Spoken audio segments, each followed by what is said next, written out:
ഇതെടാ mama എന്നെ ഇപ്പോൾ അവന്മാർ വിളിച്ചായിരുന്നു. അവന്മാരില്ല, കുമാരനെ വിളിച്ചായിരുന്നു. നമ്മുടെ ജോയ്മോൻ്റെ സംഘമില്ലേ, അവന്മാരെ പുള്ളി കണ്ടായിരുന്നു. അവിടെ സ്ഥിരം സംഘത്തിരുന്ന് വെള്ളം അടിക്കണ്. അപ്പോൾ ആ സമയത്ത് അവന്മാരും പുള്ളിയും കണ്ട്. അവർക്കറിയാം പുള്ളിക്ക് എന്നെ അറിയാമെന്ന്. മനസ്സിലായേ?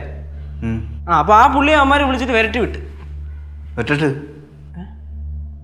മാമ നമ്മുടെ കാര്യം പറഞ്ഞാണ് വിരട്ടി വിട്ട്.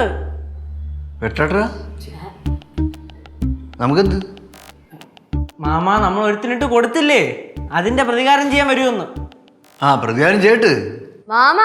അല്ല പിന്നെ ഞാൻ എന്തോന്ന് പറയാ, നീ മുണ്ടൂരി അടിച്ചിട്ടില്ലേ, അതാണ് വിഷയമായത്. പിന്നെ ഏതോ ഒരു അലവിലാതെ എന്റെ ചേച്ചിയെ കയറി എടി പന്നാന്നൊക്കെ വിളിച്ചാൽ ഞാൻ പിന്നെ നോയിക്കൊണ്ടിരിക്കുക. അമ്മാര് വരുമെന്ന് പറഞ്ഞാൽ ചുമ്മാ ആയിരിക്കും അല്ലേ? ഉമ്മ ഒന്നും ആയിരിക്കില്ല, അമ്മാര് വരും. എന്താണ് മറ്റേ അവന്മാർ അവിടെ വെള്ളം ഒഴിച്ചോണ്ട് എന്തൊക്കെയാ പ്ലാൻ ചെയ്യണമെന്ന്. അവന്മാര് പ്ലാൻ ചെയ്യട്ടെ, നമുക്കെന്ത് വേണം? അതല്ല അമ്മ, അവന്മാര് ഇരുട്ടി വിളിക്കുന്നതിന് മുന്നേ പ്രതികാരം ചെയ്യാൻ വരുമെന്ന്. അവന്മാരെന്താ ഫോൺ വിളിച്ച് പറഞ്ഞാ? ഇല്ല, കുമാരനെ വിളിച്ചോ. അവന്മാര് വരണമെങ്കിൽ വരട്ടെ. വന്നു കഴിയുമ്പോൾ നമുക്ക് അവന്മാരെ വിളിച്ചിരുത്തി കട്ടൻ ചായയും ഇട്ട് നുറുക്കും കൊടുത്ത് പറഞ്ഞേക്കാം. നീ എന്തോ പറയുന്നത്? അവന്മാർ ഭയങ്കര പ്രശ്നക്കാരാ, നമുക്ക് പോലീസിനെ വിളിച്ച് പറയാം.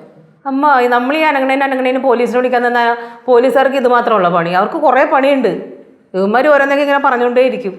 എൻ്റെ കോളേജിൽ നമ്മുടെ പിള്ളേരുണ്ട്, നമ്മുടെ ടീമാണ്. എന്ത് പറഞ്ഞാലും കൂടെ വെക്കും. വിളിക്കണോ? യേശു, വെറുതെ ആവശ്യമില്ലാത്ത പ്രശ്നത്തിനൊന്നും പോവല്ലേ.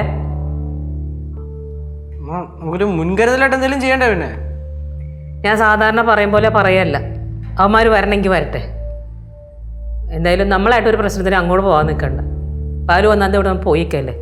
പോയാ പിന്നെ പോയില്ലേ? പറയൂ, അവര് വരുമ്പോ എന്തോന്ന് ചെയ്യും? എന്ത് ചെയ്യാനാ? അവരെ വിളിച്ചിരുത്തി കാര്യങ്ങൾ പറഞ്ഞ് മനസ്സിലാക്കാം. എന്തൊക്കെയാണെങ്കിലും അവർക്ക് കാര്യങ്ങൾ പറഞ്ഞാൽ മനസ്സിലാവണമെന്നില്ലല്ലോ. എനിക്ക് തോന്നണല്ലോ മനസ്സിലാകാം. എനിക്ക് ഉറപ്പുണ്ട് അവർക്ക് മനസ്സിലാവുമെന്ന്. കുറച്ച് നാളേ ഇവിടെ ഇല്ലാന്ന് വിചാരിച്ച അവന്മാർ വിചാരിച്ചു നമ്മളങ്ങ് ഉണ്ടാക്കി കളയാം. ആ ബാലും കൂടെ വേണമായിരുന്നു. അയാൾക്ക് ഇട്ടോറാൻ ഞാൻ ഊങ്ങി വെച്ചിരിക്കുവോ. അവനുള്ളത് പിന്നെ കൊടുക്കടാ. എന്താ ഗേറ്റ് കടച്ചിട്ടാണ് ഇവര്?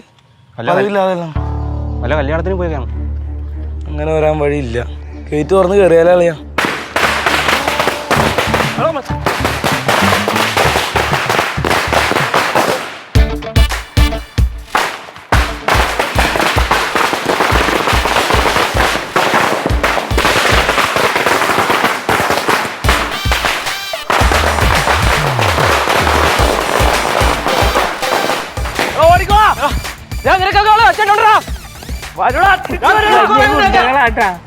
രണ്ട് പടക്കം പൊട്ടിച്ചപ്പോഴത്തേക്ക് ഓടിക്കളഞ്ഞു.